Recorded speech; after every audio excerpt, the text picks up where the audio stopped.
Okay, now we're going to do a video over the Chapter 5 test, the trig test for Chapter 5.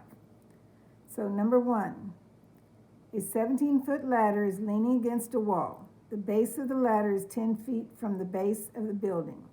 To the nearest tenth, how far up the building does the ladder reach? For full credit, draw a picture to illustrate and solve the problem. Okay, so it says we have a wall. So here we're going to make ourselves a wall. There's the ground, okay? So it says a ladder is leaning against a building. So here's my ladder leaning against the building. And it says it's 17 feet.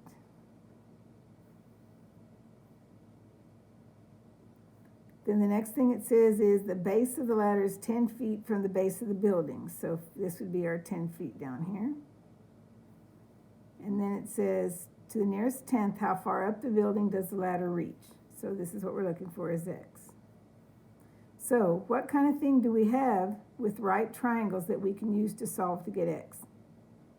Pythagorean theorem. So Pythagorean theorem says if the legs, there's your legs, x and 10, and your hypotenuse is 17. So x squared plus 10 squared equals 17 squared.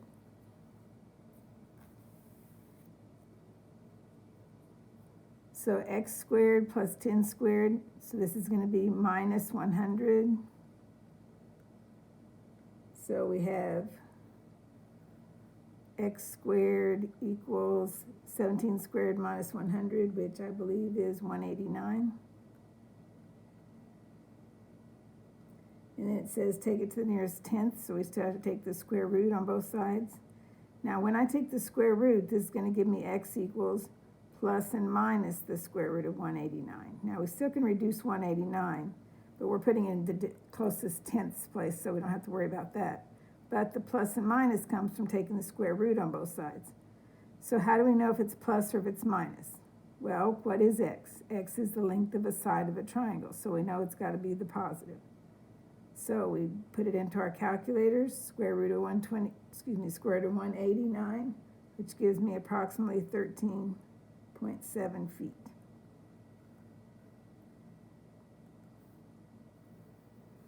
Okay, the second one is the same kind of problem, so you can just follow the pattern that we did there.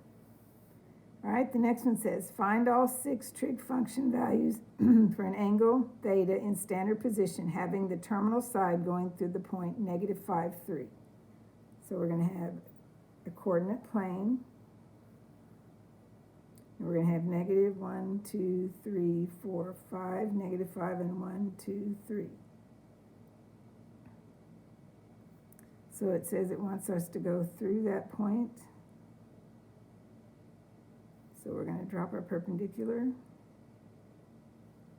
So this side's going to be 3, and this side is going to be -5. Because this point right here is -5, 3.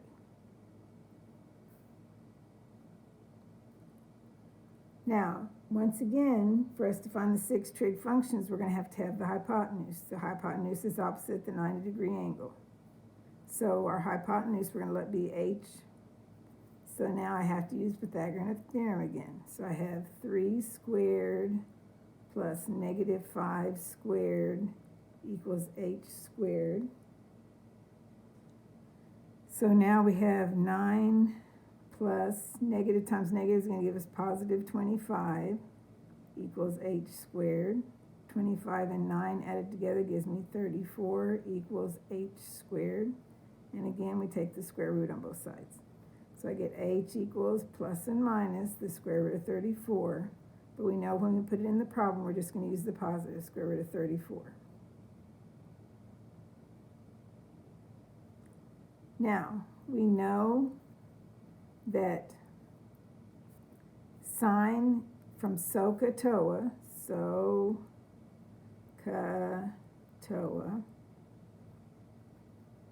this is going to be our theta. We know that sine is opposite over hypotenuse. So we're going to say sine of theta equals opposite over hypotenuse. So opposite would be straight across over hypotenuse 34.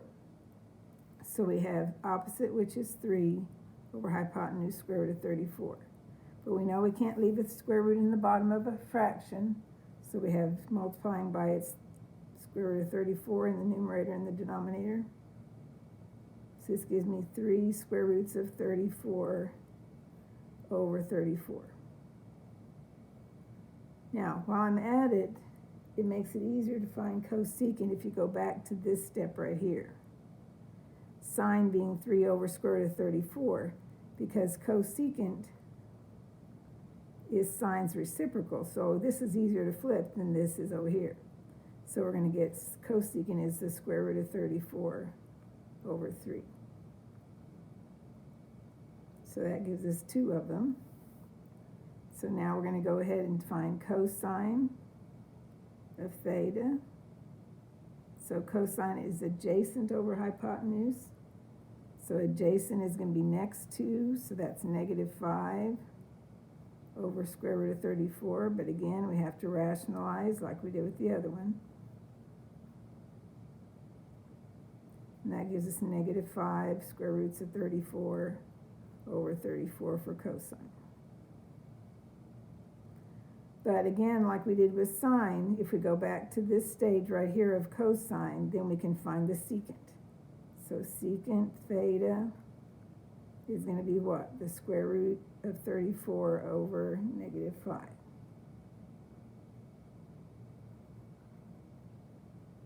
So we know tangent is the TOA, so TOA would give us tangent of theta is equal to opposite over adjacent. So opposite would be 3, adjacent would be negative 5. So 3 over negative 5.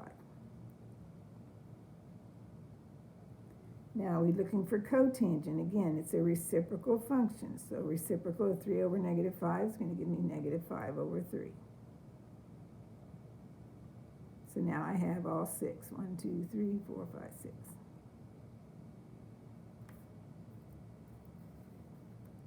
You ready? Just a second to get that written down.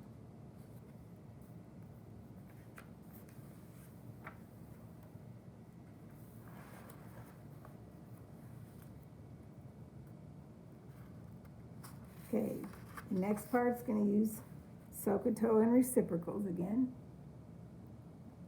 This one says if P is a point on the terminal side of theta, so here's the terminal side of theta and there's a point, complete the following in terms of x and y. Okay? So this is kind of wrapped around a little bit. I think this line right here is supposed to be for cosine, so we're going to stick cosine right there. So when we look at our triangle, we still are considering SOHCAHTOA.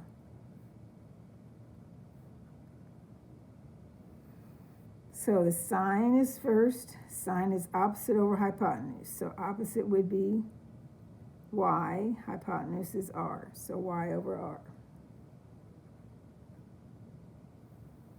So cosecant is the reciprocal of sine. So if cosecant would be next to it, so reciprocal would be r over y. Cosine, we have cosine is adjacent over hypotenuse, the ca. So adjacent, it means next to, the hypotenuse is r, so I get x over r. So this line doesn't mean anything now. Secant, then secant's going to be the reciprocal of the cosine, so that's going to give you r over x. Tangent is TOA, so that's opposite over adjacent. So opposite would be y, adjacent would be x. So cotangent, that would make it to be what? Reciprocaling of the tangent, so it would be x over y. So that one should be an easy one, right? All right, this next chart that we're looking at says determine xy plane and label each quadrant. Then determine the sign value, the positive or the negative of each trig function for each quadrant. So we're going to draw us an xy plane first, a coordinate axes.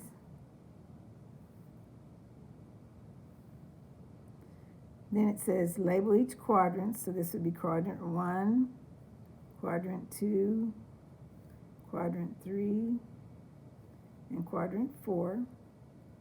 And then we're going to label this one as plus plus, this one is minus plus, this one is minus minus, and this one is plus minus.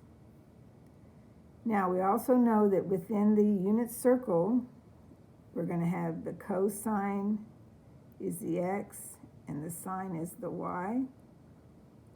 So I could have put a unit circle in there too. And then we know that tangent theta is sine theta over cosine theta. All right, so we're looking at quadrant 1, 2, 3, and 4 about sine. So sine is the y value. Here cosine is the x, sine is the y. So in quadrant 1, both cosine and sine are positive. So sine is going to be positive. Quadrant 2, the y value is still positive. So sine is the y value. Quadrant 3 is what? Y value is negative. Quadrant 4, y value is negative. So we have negative, negative.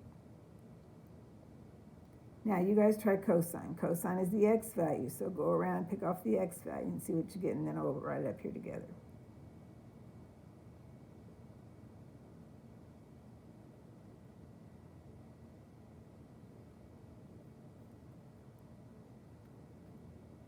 Okay, cosine is the x value, so in quadrant 1, we have positive. Quadrant 2, x value would be negative. Quadrant 3, x value is negative. And quadrant 4, x value is positive. Then we know tangent is sine over cosine, so positive divided by positive is going to give us positive. Positive divided by negative is going to give us negative. Negative divided by negative is going to give us positive. And negative divided by positive is going to give me negative. So there's my tangent. Now, as far as the sine value, pluses and minuses, the reciprocal doesn't change whether it's positive or negative. It just changes whether it's upside down or not. So cosecant is going to have the same sine value as sine because they're reciprocals of each other. So plus, plus, minus, minus. The secant is going to have the same as the cosine. So I have plus, minus, minus, plus, and cotangent is going to be the same as tangent, plus, minus, plus, minus. Give everybody a chance to get that written down first.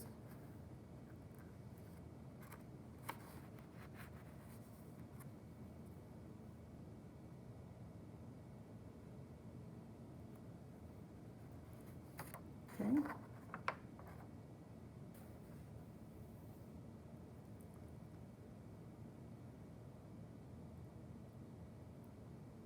All right, so this one's going to give us 30, 45, and 60, sine, cosine, and tangent.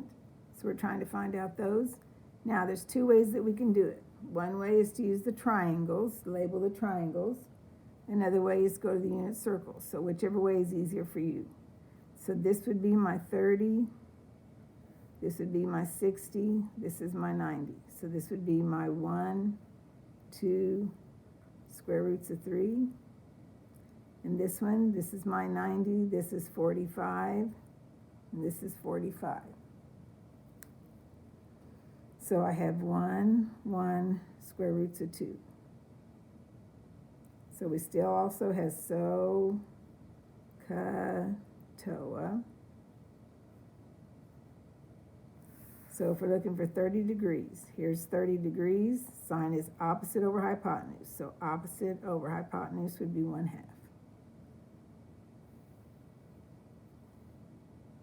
Cosine, we know is the ka. So adjacent over hypotenuse. So we look at here, adjacent over hypotenuse is going to give me my square root of 3 over 2. And my tangent is going to be the toa, opposite over adjacent. So opposite over adjacent would be 1 over square root of 3. But if I take 1 over square root of 3, I have to rationalize it. So I get square root of 3 over 3.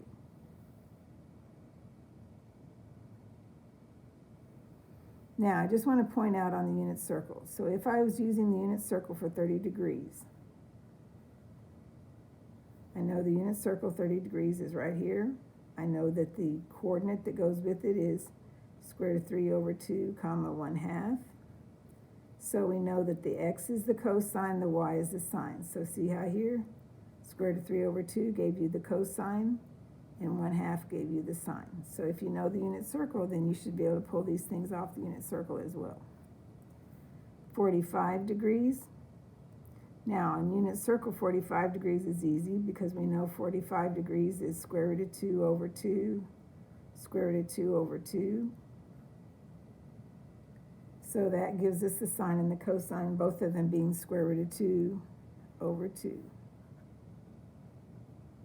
Now, over here, that would be the same thing. We'd be pointing to a 45 degrees. Opposite for sine over hypotenuse would be 1 over square root of 2. But that's multiplied by square root of 2 in the top and the bottom, which would give me square root of 2 over 2. So you still get the same answer in both of them. Now, tangent, sine divided by cosine, the one square root of 2 over 2 divided by another one is just going to give us positive 1. 60 degrees, here's my 60 degrees. The sine is so opposite over hypotenuse is going to give me square root of 3 over 2. And we're looking for cosine. Cosine is adjacent over hypotenuse, 1/2. So now tangent, we have to take the sine over the cosine. So square root of 3 over 2 over 1/2. To divide by a fraction is the same thing as multiplying by its reciprocal. So I have square root of 3 over 2 times 2 over 1, and the 2's cancel. And that just leaves me with square root of 3.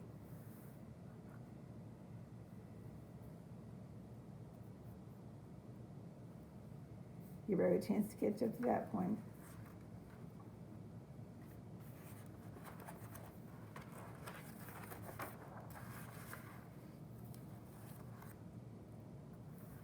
Okay, this next page is going to be filling in the unit circle, and I'm going to leave that page for you guys to do on your own. You're going to go through and do all the degrees, all the radians, all the coordinates, and label the quadrants. So you should be able to do that using your unit circle that you've been using throughout the course.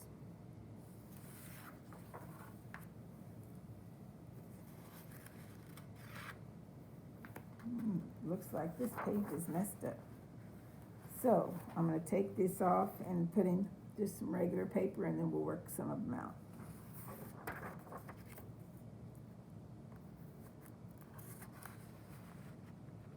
Yeah, looks like the rest of them are all kind of messed up.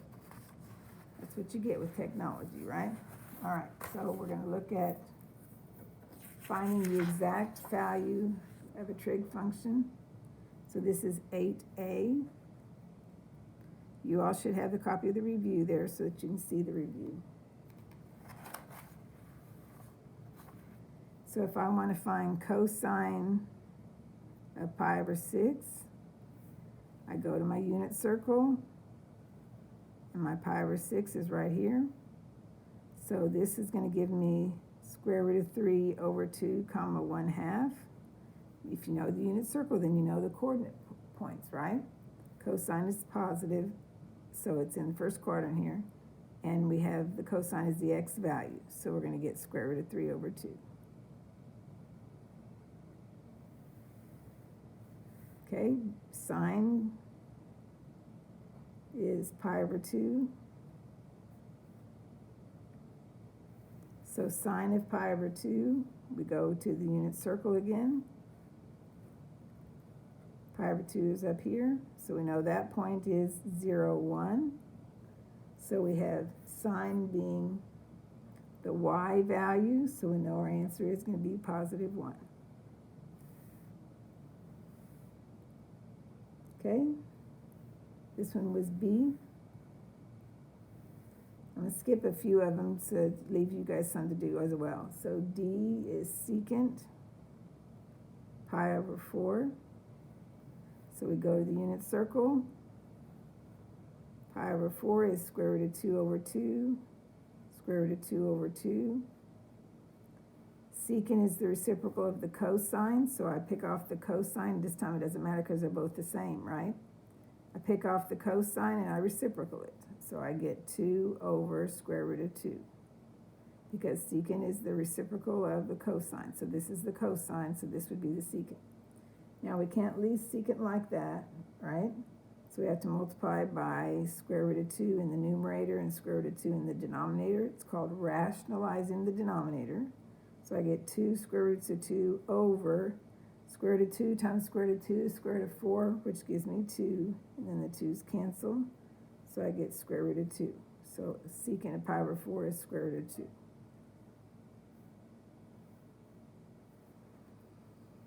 So let's see if we can pick another one. Let's pick cosecant.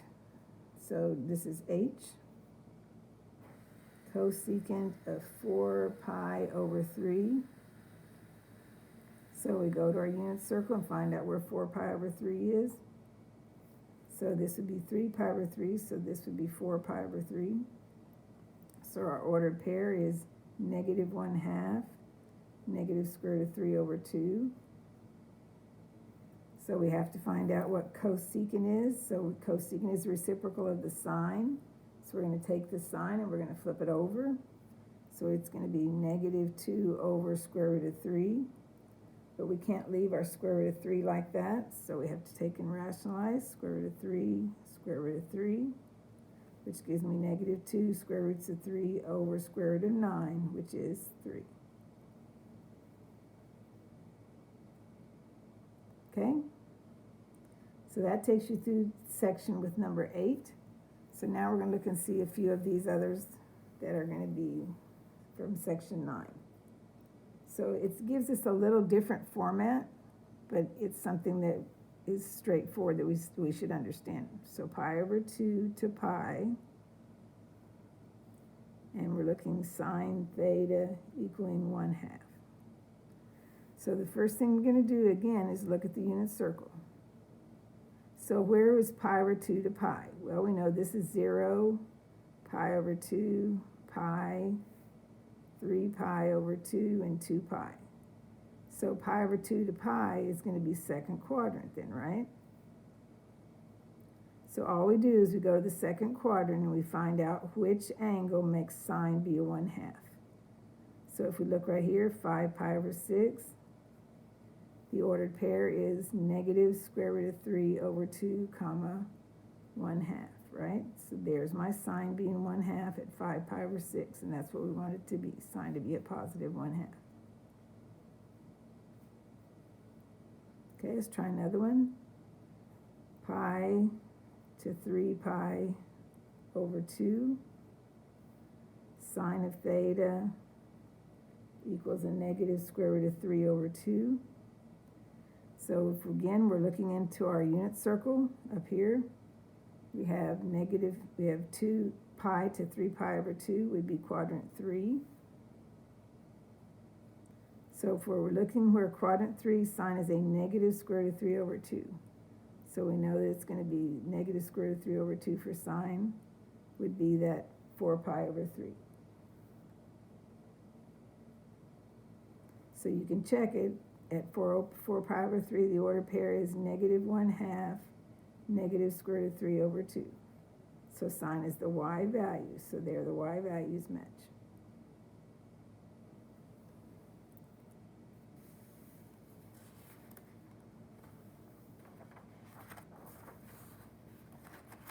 Okay, the next thing we're going to do is quickly go through the graphing of the 6 basic trig functions, because each of those is on the test.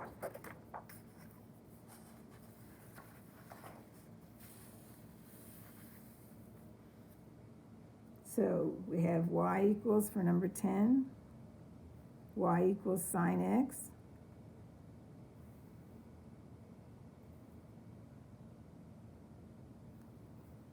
So we have start out with our coordinate plane, 1, 2, 3, 4. It says to label your axes, so we're going to have to label our axes. So this gives me 1 and negative 1 because my amplitude is going to be 1 in the front. So I have pi over 2, pi, 3 pi over 2, and 2 pi. So now we're going to look at the unit circle again. So that unit circle is something that's really important. You need to make sure that you're learning that. So this is 1, 0, 0, 1, negative 1, 0, 0, negative 1. So we're finding the sign. We said the sign was the y value in the unit circle. So we're going to go around and we're going to pick off the y value. So at 0, the y value would be 0. So we're going to plot 0, 0. Pi over 2, we have the sign as being the y value. So we're going to pick off the 1. So at pi over 2, we're going to go up to 1. At pi, we're picking off the y value. Sign is the y value. So we're back down to 0 again. 3 pi over 2, we're looking for the y value. So we have negative 1. So it goes down to negative 1. And then 2 pi comes back up to 0 again.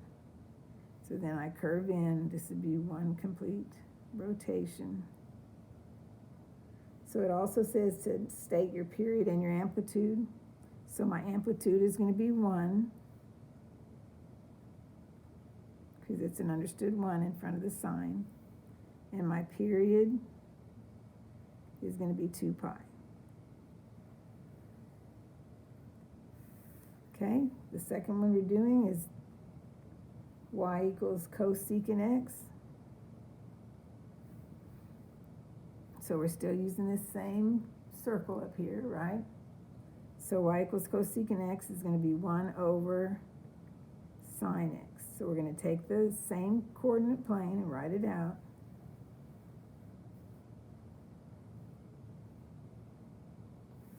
So we have pi over 2, pi, 3 pi over 2, and 2 pi. And again, since our amplitude is 1, we're going to have up 1 and down 1. So this one, we still use the sign, but it's going to be 1 over the sign, right? So again, on 0, we said our sign was 0. So 1 over 0 is going to be undefined. So undefined is going to be a dotted line, which we call an asymptote.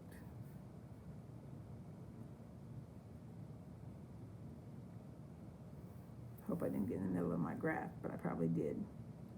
All right, pi over 2. So I go to sine. Pi over 2 is 1. So a reciprocal 1 over 1 is just going to be 1. So at pi over 2, I'm going to go up to 1. At pi, my sign is 0. So 1 over 0 is going to be undefined again. So I have another asymptote. 3 pi over 2, I have negative 1. Because 1 over negative 1. And 2 pi, we're back to the asymptote again. Now, between 0 and pi over 2, that's going to give me my first quadrant, right? So I know in first quadrant that it's positive. So I'm going to go ahead and just save us time. We could put in other values. The next side, the one that goes into there, sign is still positive. So that goes up. And then on this side, we know that the sign is going to be negative and negative, okay? So this is going to go down and down. And hopefully we didn't have to have the word asymptote there to block our way, but you get the idea. Okay, number 12 is cosine. Y equals cosine x. So the y equals cosine x, again, we're drawing ourselves our graph. 1, 2, 3, 4. This is pi over 2, pi, 3 pi over 2, 2 pi, and this is up 1 and down 1. Again, we know it's 1 is our amplitude. On this one, we call the amplitude 2. It's not the highest point, but it's this distance between, we call the amplitude 1, because it's the distance between here and here. Okay, so our amplitude's 1, and our period is 2 pi again. Cosine now, I'm looking at that same circle that I was looking at before up at the top. So I have the first one for 0, cosine is the x value, so we pick off the 1. So at 0, it's going to go up to 1 for cosine. Pi over 2, the cosine is the x value, so we have 0. Pi, cosine is the x value, so we have negative 1. 3 pi over 2, 0 is the x value, so we're back to 0. And 2 pi, we're back to 1, the x value. So we just pick off the x value all the way around. Okay, so our amplitude is 1, and our period is 2 pi. So give everybody a minute to get those 3 situated.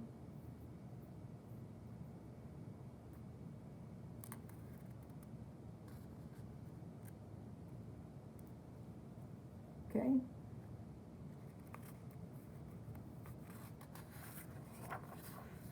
The next one we're going to graph is secant, because we just did cosine, so number 13.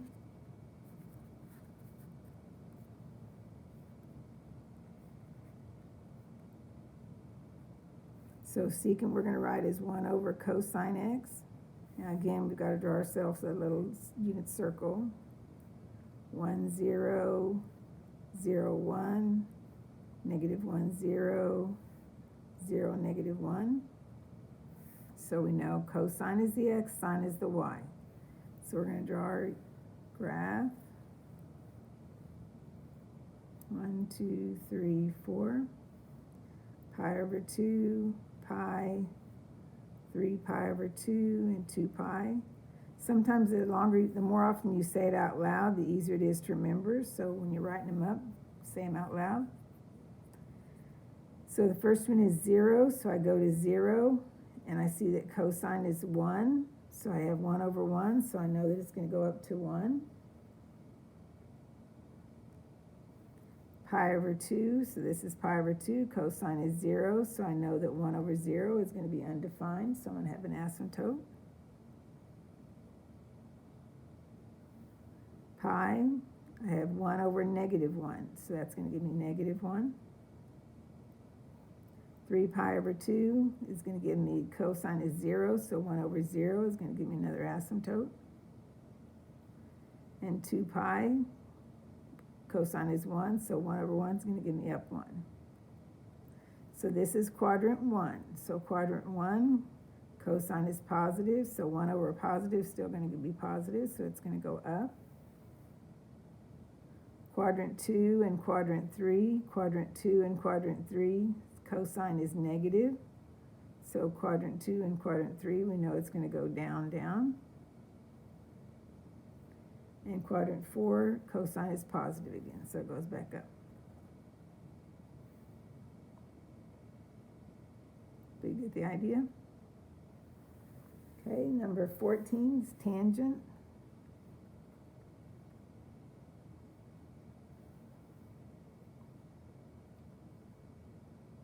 Okay, so tangent is sine over cosine. So we're still going to draw our same graph.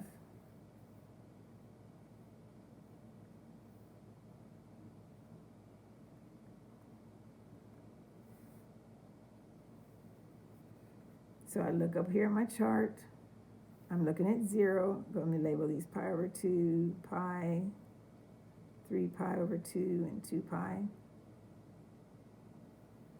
So sine over cosine, 0 over 1. It's okay to have 0 over 1, that's just 0. But if I have 1 over 0, then that's undefined, right? So we have 0 is going to be starting with pi over 2, we've got sine over cosine, 1 over 0. So 1 over 0 is going to be an asymptote. Pi, we've got sine over cosine, so we've got 0 over negative 1, so that's going to be back as 0 again. 3 pi over 2, sine over cosine. So we're going to get negative 1 over 0, so we have an asymptote again. And 2 pi, sine over cosine. 0 over 1 is going to give us 0. So when we draw this, we could go back to our unit circle and put in pi over 4s. We know that that's going to be tangent of pi over 4 is going to be 1. So we go up. This one, tangent of 3 pi over 4 is going to be negative 1, so it's going to go down. And then the next one is going to go back up again. And the last one's going to go down. So quadrant 1 is positive, positive. Quadrant 2, negative, positive, so it's negative. Quadrant 3, negative divided by negative is positive. Quadrant 4, negative divided by positive is negative. So that's why they go up and down like that. Okay, the last one, number 15. Y equals cotangent x. So if tangent is sine over cosine, then cotangent is cosine over sine. So we're still going to draw our coordinate axes. 1, 2, 3, 4.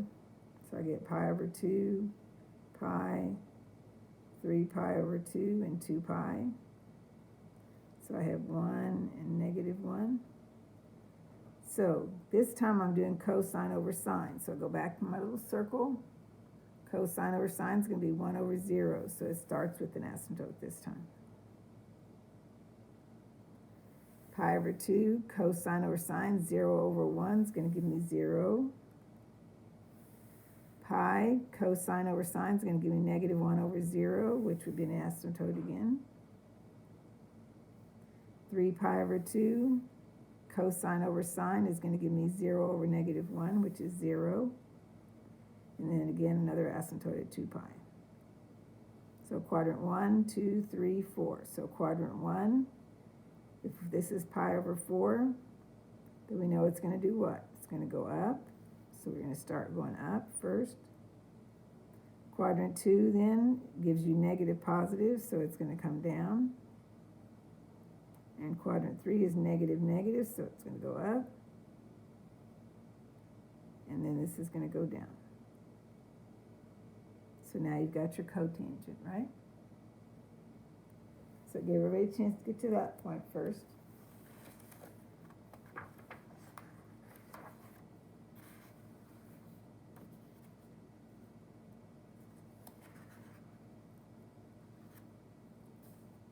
Okay.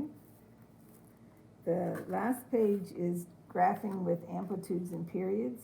So we're going to do a few of those.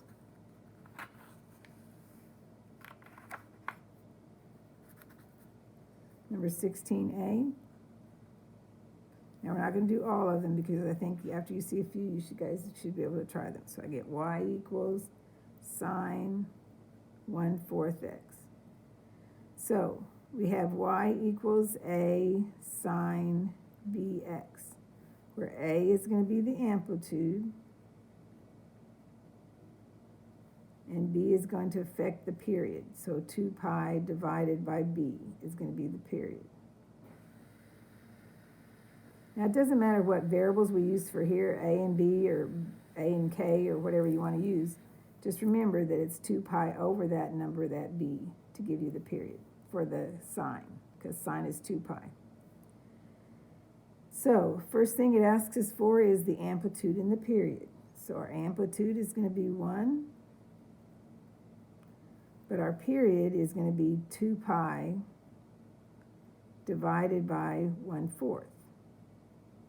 So again, we've got 2 pi times the reciprocal of the bottom one, because to divide by a fraction is the same thing as multiplying by its reciprocal, so I get 4 over 1. So 2 times 4 gives me 8 pi. So that's going to be my period. Now, what does a period mean? It means that we have to recreate the same picture in that longer distance. So the original sine function looks like what? It comes down up and then goes back down. So we're going to graph ours, except it shouldn't look like a parabola. So 1, 2, 3, 4, 5, 6, 7, 8. So we're also going up 1 and down 1 because we have 1 is our amplitude. So what does sine do? Our original sine function, we're doing transformations to this. So it starts at 0, ends at 0, and halfway is at 0. Okay? So if I multiply times 1, it's just going to come up to be the starting of 0. So 1 times 0 is still going to be 0. My ending point then we know has to be at 8 pi. So 1, 2, 3, 4, 5, 6, 7, 8. So here's my 8 pi. So there's my second dot. My third dot is going to be this one halfway in between. So back 4 would be my 4 pi.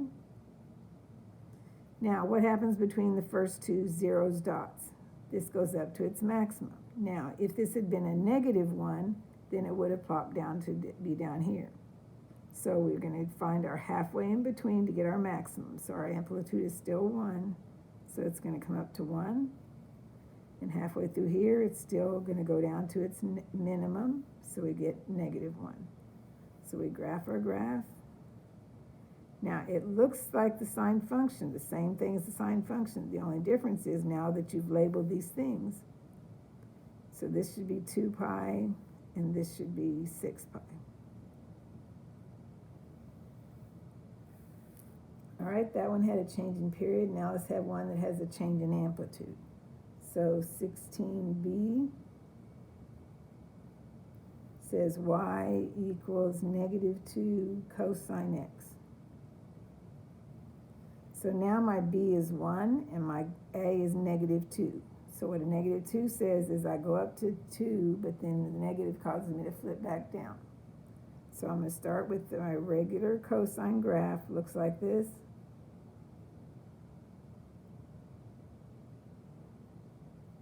So high, high, and then in the middle it's down to its minimum. So we're going to graph our graph.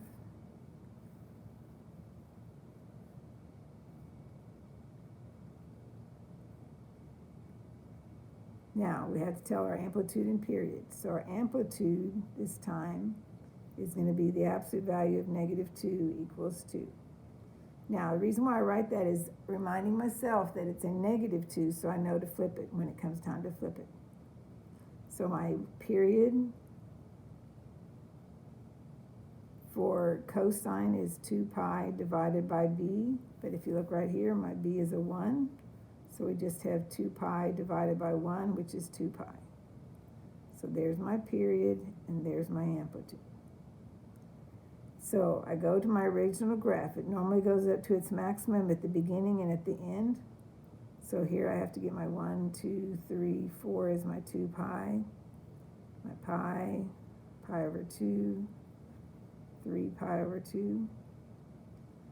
So if it normally goes up to my maximum, now it has to come down to my minimum. So this comes down as negative 2. It ends at 2 pi, again, flip down, so this is going to be at negative 2. Halfway in between, the one that was the lowest point now is going to flip up to be the highest point. So we're going up to 2, because again, our amplitude is 2. Halfway between here and here, we're at 0. Halfway between here and here, we're at 0. So we curve in our curve. So it looks the same. The only difference is it's higher, right?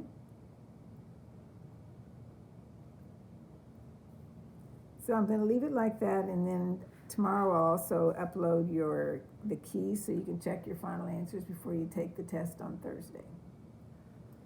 So thank you very much.